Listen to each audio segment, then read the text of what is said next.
Ayan po mga kabida, isang magandang oras sa lahat at welcome po sa aking channel. Ito po, magandang balita po ito, mga kabida, para ho sa mga supporters po ni dating Pangulong Rodrigo Roa Duterte, Okay? Ito po, may good news na dala, ito pong si Vice President Sara Duterte mga kabida. Nakahanap na raw sila ng bansa, na handa kong tumanggap mga kabida kay dating Pangulong Duterte, kung sakali po makabida, na pagbigyan po siya ng International Criminal Court na makalabas po sa kanyang detention cell. Ito pong interim release na kanya pong hiniling sa ICC mga kabida. Handa daw itong bansang ito natanggapin siya mga kabida. Kung maalala po ninyo, meron pong napabalita po noon na meron pong dalawang bansa na posible pong pupuntahan po ni Digong sakali pong siya po ay bigyan ng temporary release po ng International Criminal Court. Pero that time po mga kabida, under negotiations pa yon, hindi pa talaga yon confirm na sila po ay tatanggap po kay Digong, Hindi ho katulad dito na kumpirmado na po mga kabida, na mismo yung bansang ito nagbigay po ng kanila pong kahandaan po na tanggapin po nila i-welcome po nila ito pong si Digong mga kabida. Eto, babasahin ko lang po itong balita mula sa The Mindanao Times mga kabida. Just in, the camp of former President Rodrigo Duterte has reportedly found a country willing to accept him for his interim release, according to his daughter, Vice President Sara Duterte. The announcement came during her speech to Filipino overseas workers in Nagoya, Japan on Sunday, September 21, 2025. Ito yung sinabi po ni VP Sara mga kabida. It took a while, but we finally found a country that said they will accept him, Vice President Duterte stated, though she did not specify which country it was. Medyo tumagal lang kami dahil nahihirapan pa rin kami humanap ng isang bansa na tatanggap sa kanya. At dahil wala akong pinagkakatiwalaan sa Pilipinas noon na kausapin ko po patungkol sa interim release, so ang ginawa ko, kinausap ko yung mga nakilala ko sa ibang bansa dahil yun sa trabaho ko, she said. Meron ako mga nakasama, nakilala noon sa pag-ikot ko sa Southeast Asia dahil sa Department of Education at dahil sa trabaho ko sa Office of the Vice President. So kailangan ko po sila kausapin at kailangan ko po sila paintindihin kung bakit kailangan namin ng pamilya namin ang tulong nila. Kaya medyo tumagal kami, pero nakahanap din kami ng isang bansa na nagsabing tatanggapin namin siya, she added.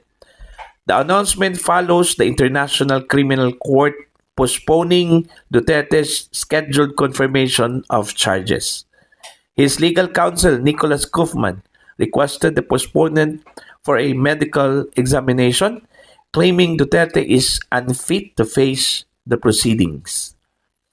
Vice President Duterte also made a humanitarian appeal, arguing that the ICC should show compassion for an 80-year-old man who is sick.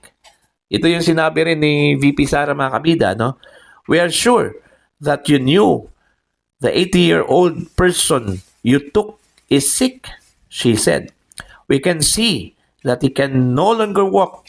He is being carried by 4 people.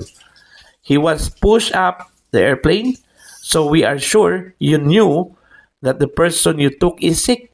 If you are for human rights, you need to be humanitarian in your decision on his interim release. So yun yung sinabi po mga kabida ni Vice President Sara Duterte. So it's a good news po yun.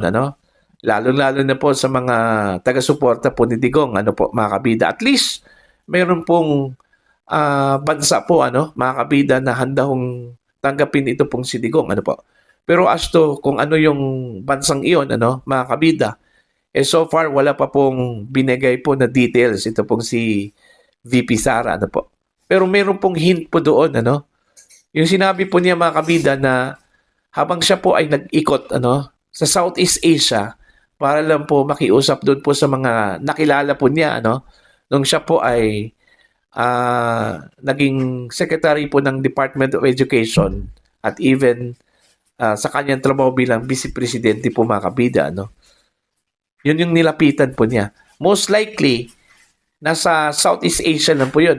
In fact, may hinala po sila, na baka Malaysia daw, mga kabida. Okay? Meron ding nagsasabi na baka sa Japan. Okay? Kasi doon po niya sinabi po, sa Japan, mga kabida, itong balitang ito, po. Okay? So ito, magandang development po ito, para ho kay Digong, Kasi unang-una po, baka naman po, pagbigyan po ito ng International Criminal Court po, mga kabida, po, Dahil ho sa kanyang katandaan, kasi 80 years old na po itong si Digong, Tsaka meron pong sakit. Yun nga yung hindi po siya fit, sa trial po, mga kabida, magandang indikasyon na po yun, na baka pwede po siyang palabasin temporarily. Alright? Okay? May mga instances naman po in the past, mga kabida, na meron pong binigyan po ng interim release ng mga akusado po dyan po sa International Criminal Court. At in fact, yung mga inakusahan po dati na binigyan po ng interim release po, mga kabida, ay hindi ho gaano katanda, katulad po ni Digong. Mas bata pa po yun sila, mga kabida. Unlike ko dito kay Digong, na matanda na po. In fact, meron na ng Alzheimer's Okay, itong si Digong, mga kabida. Nakakalimutan na po niya, yung mga details ng kanyang pagkatao, ng kanyang pamilya, mga kabida. Okay, indikasyon po yan na baka naman po pwedeng pagbigyan yung hiling po ng dating Pangulo na pwede po siyang makalabas. Iba kasi yung nasa labas kaysa nasa loob po ng detention cell kasi kalkulado yung galaw mo doon, Mas lalong mas stress ka doon, mga kabida, po. Unlike kung nasa labas ka o di kaya you are in a house arrest situation po, mga kabida, At least nasa bahay ka lang, Pwede hong makasama yung mga kapamilya mo, mga kabida. Di ba? So ito, abangan po natin to kung anong bansa po ito, kung malapit lang ba ito sa Pilipinas. Kasi pag Pilipinas po, malabo po, mga kabida. Okay, hindi po yan pagbibigyan. Bakit? Kasi mismo ang Pilipinas ay hindi po willing na tanggapin yung si dating Pangulong Rodrigo Duterte. Yan yung masakit po at nakakalungkot kasi isang Pilipino po gusto pong umuwi sa Pilipinas kung saan po siya po ay isinilang po, mga kabida. Parang ayaw pong tanggapin, mga kabida, dahil sa politika.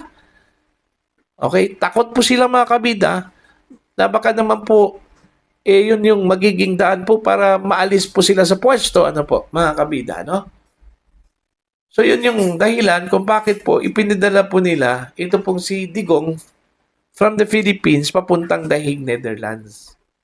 Tapos tatanggapin po nila yon. Kalokohan para sa kanila yon, mga kabida. Alright? So magdasal na lang po tayo, na sana malapit lang po sa Pilipinas, at least yung mga kapamilya po niya, madali lang po, mga kabida, na dalawin ito pong si Digong, po. Okay? So para po sa inyo, ano po ang inyong pananaw at opinion ho dito, dito sa good news po na ibinalita po, mga kabida, ni Vice President Sara Duterte? Please comment down. Sa mga hindi pa po subscriber sa akin channel, please subscribe. Just click the subscribe button, click the notification bell, click all para updated po kayo, mga kabida, sa aking mga uploads. Maraming salamat po sa inyo lahat.